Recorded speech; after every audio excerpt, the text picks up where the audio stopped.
Antonio Rafael Mengs en 4 obras de la exposición del Museo del Prado.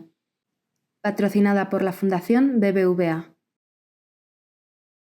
Con la figura de Mengs se plantea una paradoja extraordinaria, y es que se trata indudablemente de una figura de una enorme trascendencia histórica y al mismo tiempo es una figura muy desconocida para el gran público decididamente, pero incluso también para los especialistas en el periodo. Antonio Rafael Mengs, un pintor de origen alemán, es la figura clave en los años centrales del siglo XVIII y que además tiene una enorme trascendencia posterior, puesto que sus ideas artísticas, su obra teórica, pero también su práctica de la pintura, pues tiene un alcance más o menos hasta los años de 1830. Por lo tanto, se trata de un pintor de una extraordinaria capacidad técnica, pero también de una enorme trascendencia. Lo que ha hecho el Prado es rehabilitar su figura, o tratar de rehabilitar su figura con esta gran exposición monográfica en las salas A y B, que es el máximo del espacio que dedicamos a una exposición monográfica de este tipo. Lamentación sobre Cristo muerto. Un tema que es absolutamente imprescindible para entender este personaje y es su concepto de creación. ¿Qué es la creación para Antonio Rafael Mengs y qué es la copia? ¿Qué es la copia de los grandes maestros y cómo, desde su planteamiento teórico, se puede copiar al mismo tiempo que se está innovando? Es algo que hoy en día no entendemos del todo, porque para nosotros la copia es absolutamente lo contrario de la creación, pero en esta época constituía uno de los fundamentos del principio creativo de Mengs y de todos sus contemporáneos. Una obra de particular importancia en esta exposición es la Lamentación sobre el cuerpo de Cristo muerto, que formó parte de la decoración que Carlos III pidió a Mengs para decorar su dormitorio en el Palacio Real de Madrid. En el último momento del día, cuando el monarca caía rendido por el sueño, su última visión era Mengs, a través de esa Lamentación del Cristo muerto, una enorme tabla de casi 400 kilos, en la cual Mengs emula a Rafael. ¿Qué significa el término emulación?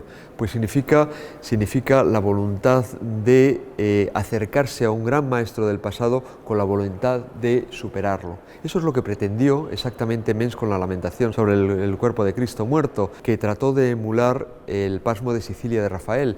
Y en la exposición lo que hemos hecho es colocar uno junto a otro, que habría colmado todos los deseos del propio artista. Es una muestra de la enorme ambición de Mengs, de su extraordinaria calidad técnica y de la forma de entender la relación con los grandes maestros de la antigüedad. Carlos III, rey de España y de las Indias. Mengs vino a España con la intención de dedicarse a la pintura de historia, a la pintura de grandes techos pintados en los palacios reales españoles. Sin embargo, una parte muy importante de su tiempo y de su talento se dedicó a la práctica del retrato, lo cual no era algo deseado por el artista, puesto que el retrato en esta época estaba considerado un género inferior a aquellos que desarrollaban historias. Estos retratos representan a la familia real española y el más importante de todos ellos, sin duda alguna, es el retrato de Carlos III. De hecho, hoy en día tenemos la imagen de uno de los monarcas más queridos por los españoles a través de la imagen legada por el propio Antonio Rafael Mengs. Los retratos de Mengs son unos retratos en los cuales el artista desarrolla toda esa voluntad de llegar hasta los últimos detalles de la apropiación de la realidad. Mengs trabajaba en sus retratos durante horas y horas. De hecho, en cierta ocasión relató que sus obras podrían no tener fin, podría estar pintándolas durante toda la eternidad, porque una obra de arte nunca se termina. Júpiter y Ganimedes.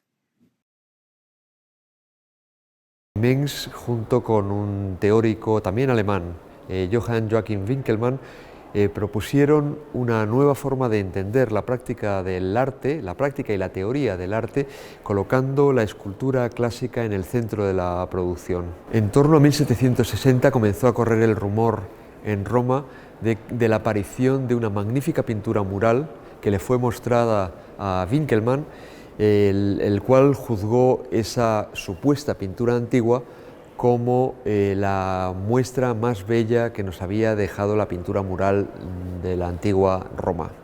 En realidad no es una pintura realizada por los romanos del siglo I o del siglo II, sino que se trata de una falsificación pintada por el propio Mengs, parece ser que con la intención de probar a su amigo y de directamente ofenderlo y humillarlo ante todo el público, ante todo el mundo culto de la Europa de la época. Las razones por las cuales Mengs fabricó un artefacto para ofender a su amigo no están en absoluto claras. Podemos considerar que Mengs es un personaje mezquino que simplemente trató de ofender a un amigo, lo cual parece que es una visión demasiado simple de la realidad histórica. Podemos también considerar la posibilidad de que Mengs estuviera ofendido por la falta de reconocimiento de Winckelmann, porque Winckelmann es el que había comenzado a escribir las nuevas propuestas teóricas que ambos habían conformado en la ciudad de Roma. Mengs no es citado en la obra teórica de Winckelmann. Existía un sentimiento de ofensa por la falta de reconocimiento del arqueólogo alemán. Podemos manejar también la posibilidad de que sencillamente a Mengs su lección de humildad a Winckelmann se le fuera de las manos, que algo que debía haber estado contenido en la ciudad de Roma y en los límites de sus círculos personales se le fuera de las manos y la cosa llegara mucho más lejos de lo que el propio Mengs hubiera deseado. El resultado final fue el final de la relación entre ambos, que con la partida de Mengs a Madrid, al servicio de Carlos III, pues no se vieron nunca más. Winckelmann murió en circunstancias trágicas justo antes de que Mengs volviera a Roma. Autorretrato. Mengs es efectivamente un personaje relativamente desconocido y lo es por muchas razones. Son razones que se han ido acumulando en distintos periodos históricos, desde sus contemporáneos, algunos de los cuales no entendieron su rigorismo estético, hasta momentos posteriores de la historia del arte y de la cultura europea, de forma que podríamos decir que cada época ha ido acumulando progresivamente nuevos prejuicios en torno a esta figura hasta que sepultaron totalmente su crédito.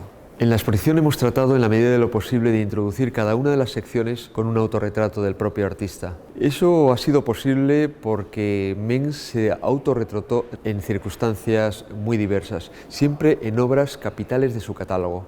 Mengs quiso dejarnos a la posteridad una imagen de sí mismo. Mengs es un pintor dotado de una enorme conciencia histórica. Mengs sabía, o creía, luego hemos visto que la realidad no fue exactamente como él había pensado, pero él se consideraba el nuevo Rafael, un pintor trascendente, un pintor que iba a ocupar un capítulo muy importante en la historia del arte europeo y por lo tanto se preocupó sobremanera de legar a la posteridad, a sus contemporáneos desde luego, pero también a la posteridad, una determinada imagen de sí mismo como un hombre orgulloso, muchas veces acompañado de un cartapacio con dibujos que para él era la base de toda la práctica artística.